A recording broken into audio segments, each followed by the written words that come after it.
प्यारे साथियों, आज हम आपसे बिल्कुल भी पूछने वाले नहीं है कि आप लोग कैसे हैं, क्योंकि हमारा दिल जानता है कि आप बिल्कुल भी ठीक नहीं है। एक तो वो घर की समस्याएं, वो लोगों के ताने कि भाई ये कुछ भी नहीं कर पाएगा, वो हमेशा सिर में दर्द करते हैं। उन्हें जवाब देने के लिए एक बच्चा दिन रात मेहनत करता है।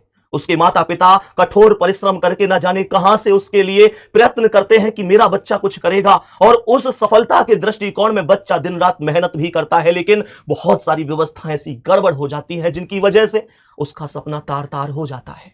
और जब उस बच्चे को यह भी दिखाई दे जाए कि मुझे पढ़ाने वाला वो गुरु जो जो आज तक हम भगवान का दर्जा देते आए हैं, उसकी आंखों में आंसू आ गए।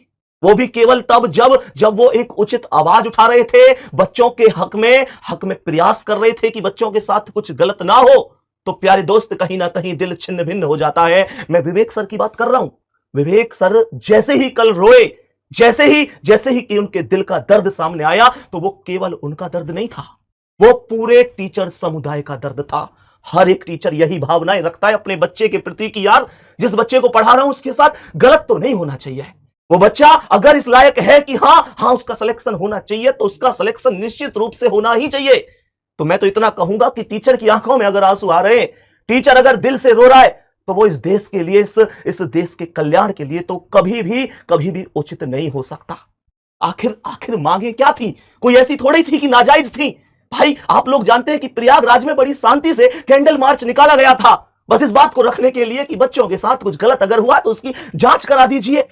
आप लोगों ने परिणाम देखा कि 3 कोचिंगों को सीज कर दिया गया, उन पर ताले लगा दिए गए, कहकर कि ये बिल्डिंग अवैध है। अरे अगर बिल्डिंग अवैध थी तो उस दिन से पता नहीं था क्या कि बिल्डिंग अवैध है? कि आज जब बच्चों के हित में आवाज उठाई, तभी इन चीजों को सबके सामने लाया गया, तभी पता चला, तभी स्पष्टीकरण आया। राहुल भैया, क्या क्या मांगे थी हमारी? कोई ऐसी नाजायज मांगे थी क्या कि ये कदम उठाना पड़ा? सबसे पहले अगर मैं बात करूं तो भारत को युवाओं का देश कहा जाता है, और आज के टाइम में अगर देखें तो युवा ही सबसे ज्यादा परेशान है। अगर मैं बात करूं कि यहां शुरुआत कहां से होती है, तो आप लोग जानते हैं कि यूपीएसआई की कट ऑफ का इतना हाई जाना, वो कहीं ना कहीं कुछ किसी तरफ इशारा तो करता है। लेकिन फिर भी बच्चों की एक लीगल मांग थी, जो उनका अधिकार था कि बच्चों का स्कोर कार्ड आना चाहिए, बच्चों को बताया जाना चाहिए कि आखिर ये नॉर्मलाइजेशन हुआ है तो उसका तरीका क्या है, जो कि मुझे लगता है कि कहीं से कहीं तक भी गलत नहीं था। दूसरा, फिर लेखपाल का एग्जाम होता है। लेखपाल के एग्जाम में तमाम तरीके की वीडियोस जो हैं वो सामने आती हैं, जो कहीं ना कहीं इशारा करती हैं कि कहीं ना कहीं तो गड़बड़ है। इन सारी जेन्युइन मांगों को लेकर पहले ट्विटर कैंपेन हम लोग चलाते हैं, सभी टीचर्स जो है मिलकर ट्विटर कैंपेन चलाते हैं, लेकिन कहीं किसी के कान पर जूं रेंगती नहीं है। फिर उसके बाद एक शांतिपूर्ण एक कैंडल मार्च जो है वो आपका प्रयागराज में होता है, जिसका उपहार क्या मिलता है? जूं रेंगने के बजाय उपहार में टीचर्स को क्या मिलता है? उनकी 3 कोचिंग्स जो है वो सील कर दी जाती हैं। कारण, नए नए कारण बताए जाते हैं। वो कारण, जैसे संदीप सर ने भी बताया, वो कारण दिखते हैं तो उस कैंडल मार्च के बाद दिखते हैं। और सबसे भयावह दृश्य तो कल का था, जब विवेक सर की आंखों में आंसू थे। उसके बाद आप लोगों के भी तमाम मैसेज आए, तमाम कॉल आई, तमाम जगह आपने बोला कि आरडब्ल्यूए आखिर इस पर बोल क्यों नहीं रहा है। तो मैं आप लोगों को थोड़ा सा बता दूं कि भाई, वीडियो बनाने से ही कुछ नहीं होता। अगर हमें वीडियो बनाने की जरूरत पड़ रही है कि हमारी विवेक सर से क्या बात हुई है, हमारी मारूफ सर से क्या बात हुई है, हमारी रवि पी तिवारी सर से क्या बात हुई है, तो ये हमारे लिए बड़े गलत बात है, हमारे लिए गलत बात है। अगर मैं आपको बताऊं कि जिस दिन ये घटना घटी थी, तो मैंने विवेक सर से बात की थी, संदीप सर ने विवेक सर से बात की थी, अंकित सर ने जो है वो रवि सर से बात की थी, मारूफ सर से बात की थी, और उन्हें बोला गया था कि आप किसी भी मामले में अपने आप को कमजोर मत पड़ने देना। ये परिवार जो है वो ये पूरा आपके साथ है, हर तरीके से आपके साथ है, तन मन धन से आपके साथ है। बस आप अपने आप को कमजोर मत पड़ने देना। अगर आपको किसी भी पॉइंट पे, किसी भी जगह हमारी जरूरत महसूस होती है, तो बस एक बार आवाज दे देना। उन्होंने बहुत सारी बातें करी, बहुत सारी बातों पर आपको लेकर बात हुई, तमाम बच्चों के हितों को ध्यान में रखकर बातें हुई कि क्या किया जाए, क्या मतलब ऐसा हो कि बच्चा जो है उसकी परेशानी को दूर किया जा सके। बहुत सारी बातें हुई। तो आप ये चाहते हैं कि भाई उन सारी बातों को डिस्क्लोज किया जाए, उन सारी बातों को वीडियो के रूप में दिखाया जाए। आप एक बार विवेक सर से पूछिए, आप एक बार रवि सर से पूछिए, आप एक बार मारूफ सर से जाके पूछिए, क्या हर पॉइंट पे हम लोग उनके साथ नहीं थे? लेकिन आप लोग ना बड़े नादान हैं, और मैं ये समझता भी हूं कि ये टाइम भी वो चल रहा है कि आपका गुस्सा भी जायज है। अगर आप ये चाहते हैं कि बस हम इन वीडियो का ही काम करते रहें, तमाम तरीके की वीडियोस ऐसे बनाते रहें, तो क्या आप नहीं जानते कि भाई, वीडियो बनाने से थोड़ी सी देर में ही सब कुछ खत्म हो जाएगा। क्या जो चीजें आपके बारे में सोची जा रही हैं, जैसा आप लोगों के लिए आगे करने का हम लोग सोच रहे हैं, क्या वो सब कुछ हो पाएगा? कुछ भी हो पाएगा, फिर आप लोग जो है वो किसी 5वीं संस्था को जाके देखोगे कि अब उसने वीडियो बनाई है या नहीं बनाई है। तो मेरा बस आप लोगों से एक रिक्वेस्ट है और मेरी तमाम टीचर से भी एक रिक्वेस्ट है कि भाई इस बार मतलब ये टाइम वो टाइम है, ये बच्चों को बरगलाने का टाइम नहीं है, ये सारे टीचर कम्युनिटी को एक साथ होने का टाइम है। और आप पूछिए, सभी टीचर से एक बार पूछिए, सबसे पहले इनिशिएट लेने का काम हम लोग कर रहे होते हैं। पूरे एक टीचर जो है आपस में हम लोग जो है वो कनेक्टेड हैं, लेकिन कुछ टीचर्स यहां भी बच्चों को बरगलाने का काम करते हैं। मैं बस उनसे हाथ जोड़कर मेरी रिक्वेस्ट करता हूं कि इस टाइम को भाई बच्चों को समझाइए थोड़ा सा। बच्चे आपसे भी मैं ये रिक्वेस्ट करूंगा, थोड़ा सा धैर्य बनाइए, पेशेंस रखिए, बहुत कुछ अच्छा होगा। और मैं ये आपको विश्वास दिलाता हूं कि कभी भी आप ये मत सोचना कि आरडब्ल्यूए, अगर आपके हितों की बात होगी तो आरडब्ल्यूए कभी भी पीछे नहीं रहेगा। आरडब्ल्यूए हो सकता है कि अपने आप को दिखाने में पीछे रह जाए, आरडब्ल्यूए हो सकता है कि वीडियो बनाने में पीछे रह जाए, लेकिन आरडब्ल्यूए आपके हितों के लिए सबसे आगे खड़ा मिलेगा। ये आप किसी भी टीचर से जाके पूछ सकते हैं। बस मैं इतना ही कहना चाहूंगा। आगे शिवम सर कुछ बोलेंगे। बिल्कुल सर, जैसे हमने जब आपके लिए लेखपाल के लिए लास्ट वीडियो बनाई थी तो उसमें भी मैंने आपसे कहा था कि हम सभी गुरुजन एक साथ हैं, कनेक्टेड हैं। हो सकता है कि 2-3 दिन अगर आपकी वीडियो नहीं आती है तो आप इससे ये बिल्कुल मत सोचना कि आरडब्ल्यूए वाले पीछे हो गए या हम लोग डर गए या हम आपकी आवाज नहीं उठा रहे। आवाज उठेगी और लगातार उठ रही है, लेकिन नहीं किया जा रहा तो उस बात का दिखावा। हम यदि यहाँ पर दिखावा बहुत ज्यादा करें और वैसे हम आपके साथ ना हो तो वो सही नहीं है। सही है तो ये कि दिखावे में भले ही थोड़े पीछे हो जाएं, लेकिन जहां पर बात हो आप लोगों के हक की, जहां पर बात हो सभी शिक्षक गणों के साथ खड़े होने की, वहां पर हम आपको सबसे आगे मिले, वो सबसे ज्यादा जरूरी है। और उसमें हम सब लोग एक साथ हैं, आपस में कनेक्टेड हैं। हर रोज बातें हो रही हैं, लेकिन वो बातें आपको सुनाई जाए। बच्चा ये चाहता है कि एक एक बात उसे बताई जाए कि क्या हो रही है। तो मेरे भाई वो बात सिर्फ आप अकेले तो नहीं सुन रहे, वो बात और भी लोग सुनेंगे। तो आपके हित के लिए जो भी बेहतर से बेहतर हो सकता है वो सब हम लोग कर रहे हैं और सभी गुरुजनों के साथ हैं। अंकित सर की बात हुई थी, मारूफ सर से, रवि सर से, दोनों भैया की बात हुई थी, विवेक सर से, लगातार सभी टीचर एक साथ हैं। आप बिल्कुल भी थोड़ा सा पेशेंस रखिए, कोई भी चीज एकदम से नहीं होती है। मामला आप सभी को पता है कि गंभीर है। एक एक कदम जो वो आपको बहुत फूकर और मतलब सही तरह से रखना होगा। किसी भी प्रकार की जो जल्दबाजी है वो आपके भविष्य को भी खराब कर सकती है। और आप देख रहे हैं कि किस प्रकार से एक्शन लिए जा रहे हैं और जो संस्था आपके लिए आवाज उठा सकती है, और अगर आप चाह रहे हो कि उनके खिलाफ भी एक्शन हो जाए, फिर आपकी आवाज कौन उठाएगा, है ना। तो थोड़ा सा एकदम से बहकावे में नहीं आ जाते हैं कि एकदम से किसी ने कह दिया कि ये कर दो तो वो कर दिया। भाई हर डे 1 से मैं आपसे कह रहा हूं कि सबसे पहले वीडियो लेखपाल के लिए बनाई थी और अंत तक आपके साथ रहेंगे। बस आपको जरूरत है तो धैर्य रखने की और दिमाग से काम लेने की। इस मामले में ना मैं थोड़ा सा आप लोगों से बच्चों एक बात कहना चाहूंगा, कमी आप लोगों की भी नहीं है। अगर कल को आपकी जगह हम भी है ना, तो हम भी केवल जो देखेंगे उसी पर भरोसा करेंगे। ये आप लोगों ने भी देखा, आप लोगों ने देखा कि हम लोगों की तरफ से कोई भी किसी भी प्रकार की भी वीडियो नहीं बनाई गई। मैं बात कर रहा हूं केवल उस दिन से जिस दिन से कैंडल मार्च निकाला गया था। उससे पहले आप देखेंगे तो लेखपाल को लेकर लगातार हमारी टीम ने उस पर वीडियो बनाई।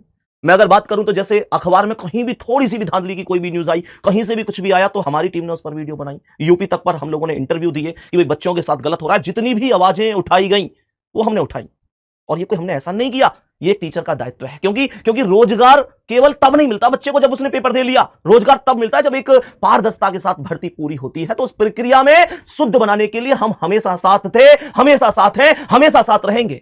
लेकिन आप लोग, मैं फिर से कह रहा हूं, आप लोगों की कमी नहीं है। आप लोगों ने केवल जो देखा वो ठीक है। मैं थोड़ी सी बात बताना चाहूंगा जो हमारी लगातार विवेक सर और इन सब से हुई। वो लगातार उन सब में एक चीज जो महत्वपूर्ण थी, जब मैं सर से बात कर रहा था तो उसमें सर ने कई बार भैया एक चीज बोली थी कि सर मुझे पता नहीं है, 2 दिन में 3 दिन में उठाया जा सकता है, मुझे अरेस्ट किया जा सकता है, सारी चीजों को बंद किया जा सकता है, और ये कोई बड़ी बात नहीं है, हो सकता है ऐसा। मैं यहां पर एक चीज आप लोगों से बच्चों पूछना चाहूंगा, दिल से बताना। यहां पर ऐसे मत सोचना कि हम कोई अपने निजी स्वार्थ के लिए पूछ रहे हैं या कैसे। एक बार दिल पर हाथ रख के बताना कि मानकर चलो कल को कुछ भी ऐसा होता है कि आप लोगों की आवाज उठाने वाले लगभग सभी चीजों को बंद कर दिया जाता है, क्योंकि ये बहुत मक्खी जैसी चीजें होती हैं हम उनके लिए। कब बंद कर दें कोई बड़ी बात नहीं है। तो आपको लगता है कि कल आपकी आवाज को कोई मजबूती के साथ उठा पाएगा? मैं एक बात बताऊं, आप लोगों से ना कल दूर थे, ना आज दूर है, ना आगे दूर रहेंगे। हां ठीक है कि हर एक संस्था अपने आप में ये मानती है कि यार हम आगे होने चाहिए, हम आगे होने चाहिए, हम ज्यादा बच्चे पढ़ाएं, हम पर बच्चा ज्यादा भरोसा करे, ज्यादा विश्वास करे। वो आपसी बातें हर एक संस्था की होती हैं। लेकिन प्यारे दोस्त एक बात बताऊं, एक बात बता देता हूं आप लोगों से। दुर्योधन भी एक बात कहता था कि 100 कौरव हैं और 5 पांडव हैं। कहने के लिए 100 और 5 अलग अलग हैं, पर जब बात अपने राष्ट्र के सम्मान की आती है तो 100 और 5 अलग अलग नहीं, फिर मिलकर 105 की ताकत है। मैं उसी बात को आप लोगों से कह रहा हूं कि आप बिल्कुल अलग मत समझो। बिल्कुल मत समझो कि एग्जामपुर अलग है, आरडब्ल्यू अलग है। बिल्कुल मत समझो कि और दूसरी संस्था हमसे अलग है। हम हर स्थिति परिस्थिति में उनके साथ खड़े हैं, तन मन धन से खड़े हैं। और बच्चों, इस वीडियो को लाने का जो अब मोटिव था ना, वो बस इतना था कि आप लोगों तक ये चीजें पहुंचा दें कि आप लोगों के लिए इस तरीके की वीडियो केवल इसलिए नहीं आए कि इतना ज्यादा हाईलाइट भी अभी नहीं होना था कि कल को चीजें यहां पर भी बंद हो जाए और कल आपकी आवाज उठाने के लिए कोई ना बचे। अरे हमें बंद होकर कोई दिक्कत नहीं है, हम टीचर है, मेहनत करिए गुड्डा। हम कभी ऐसा नहीं है कि हम लोग बहुत राजाशाही परिवार से आते थे। हर एक टीचर ने मेहनत करी, हर एक टीचर यहां तक पहुंचाए। कल को ठीक है यार, हम लोग नहीं पढ़ाएंगे, कुछ और काम कर लेंगे, लेकिन आप मुझे सच सच एक बात आज कमेंट में जरूर बताना कि आपकी आवाज उठाने वाले सब लोग नहीं है। बहुत लोग ऐसे भी हैं जो केवल मौके का फायदा उठाकर केवल अपनी वीडियो वायरल करने के बारे में सोचते हैं, केवल आपको ये दिखाते हैं कि उसने नहीं बोला, हमने बोला, उसने ये कर दिया। प्यारे दोस्त, आज का दौर वो नहीं है, इस बात को समझो। दौर वो नहीं है कि हाय हाय हाय हाय हल्ला मचाकर सारी की सारी चीजों को आप अपना बना लेंगे। कुछ नियम कायदा से भी चीजें चलती हैं, हमेशा ध्यान रखना। थोड़ी बहुत नीति ऐसी भी रखनी चाहिए कि हाँ हम अपना काम निकाल सकें। काम कौन सा? हम सीबीआई जांच करा सकें, हम बच्चे को न्याय दिला सकें, हम बच्चे के साथ खड़े। केवल क्यों? क्योंकि सारी पारदर्शिता आ सके। तो वो कब आएगी? आपको लगता है कि सभी को डरा धमका कर चीजें बंद करने से आएगी? नहीं, कभी नहीं होगा ऐसा। ये विवेक सर के ही शब्द थे हम लोगों से कि हाँ सर, बिल्कुल मिलकर रहो शानदार तरीके से। बदले में भी हमने यही कहा था कि सर 1% भी आप अलग महसूस नहीं करोगे। राहुल सर की बातें हुई, मेरी बातें हुई, आप लोग समझो दोस्त, बिल्कुल भी अलग नहीं है। फिर से कह रहा हूं, जब आपके साथ की बात है, आप लोगों की बात है, तब तो हम बिल्कुल भी अलग नहीं है। जहां भी जरूरत होगी बिल्कुल खड़े मिलेंगे। और जो चीजें हुई है ना, वो निश्चित रूप से भैया ऐसा होना नहीं चाहिए था। बहुत बहुत मतलब गलत हुआ है। और मैंने आपसे शुरुआत में भी अपनी बात रखते हुए कहा था कि विवेक सर नहीं रोए हैं, ये पूरी टीचर कम्युनिटी रोई है, पूरी टीचर कम्युनिटी रोई है। आप ये समझिएगा, नाम मत दीजिएगा कि विवेक सर रोए हैं, ये पूरी टीचर कम्युनिटी रोई है। और टीचर कम्युनिटी के रोने का मतलब आप समझ रहे हो, वो टीचर जो देश को बनाने का काम करता है, वो टीचर जो इस युवा को बनाने का काम करता है, अगर वो रो रहा है तो देश किस तरफ जा रहा है ये आप खुद समझ सकते हैं। इन्हीं बातों से हम अपनी बात को यहीं खत्म। और इसे टीचर को देश का निर्माता कहते हैं। आप लोगों ने देखा होगा, एसएससी प्रोटेस्ट जब हुआ था तब भी टीचर सड़क पर दौड़ रहे थे। बहुत सारी चीजें हैं, कल विवेक सर का रोना, ये सारी चीजें आपको लगता है कि हमारा दिल नहीं दुखता? भाई साहब, एक बात बताऊं, अगर बच्चों की बात है तो बच्चों की बात के लिए कभी पीछे हटने वाले नहीं है। क्योंकि आज हम जो कुछ भी है ना, बच्चों की वजह से। ये राहुल तेवतिया सर, ये शिवम सर, मैं खुद, या किसी भी टीचर को उठाकर देख लो, आज से 4 साल पहले उसका कोई वजूद नहीं था। इस बात को हम बहुत बेहतर जानते हैं। आज वजूद है, आज 4 लोग जानते हैं बच्चों, केवल आपकी खातिर।